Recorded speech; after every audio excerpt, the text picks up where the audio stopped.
It's more about the journey than reaching a goal. It's just experiencing the sound.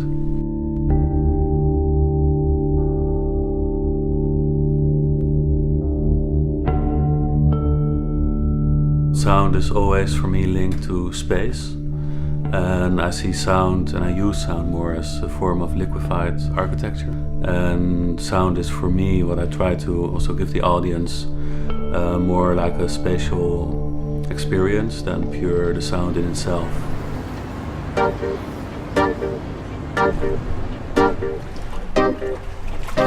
The sound of the city really interests me because there are so many different sounds.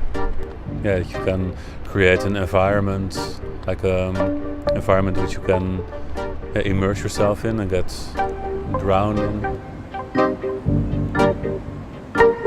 For me, the avant-garde is being in a constant mode of evolution and not falling back on what you have done previously, but constantly searching for new ways and the best ways of expressing yourself. Sometimes it just starts with a simple recording of audio of a place, and then it just works its way into my brain, and then it transforms into an image, a visual work.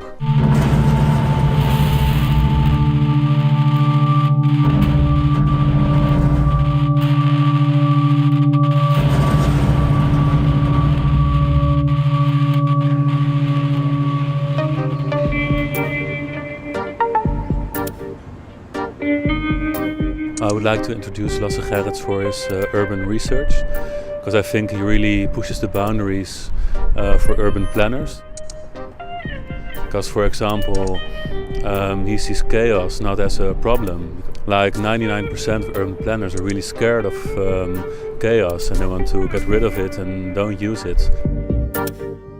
The most common idea of thinking about the urban is to think of it as a stable system. A stable system, you know, pretty much like a clockwork, and it is not.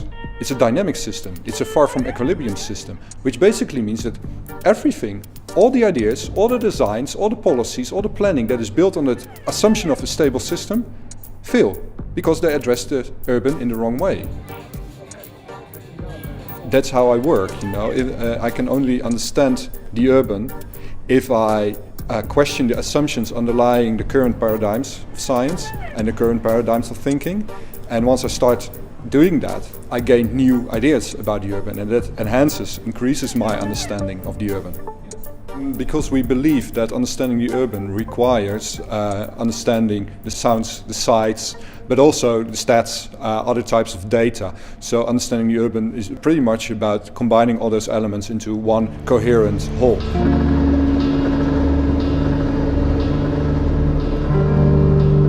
And if you look outside, you can see a built environment. You know, you see all these buildings there, and you can see people walk on the streets. You can see the cars. The urban is how people give meaning, assign meaning to the city, but also how the city enables us. So it is not about a social system, it's not about a physical system, but it's how we as people interact with the built environment to make the city. Basically, people just go on with their business, that's completely fine, but we have to rethink about how we can change it.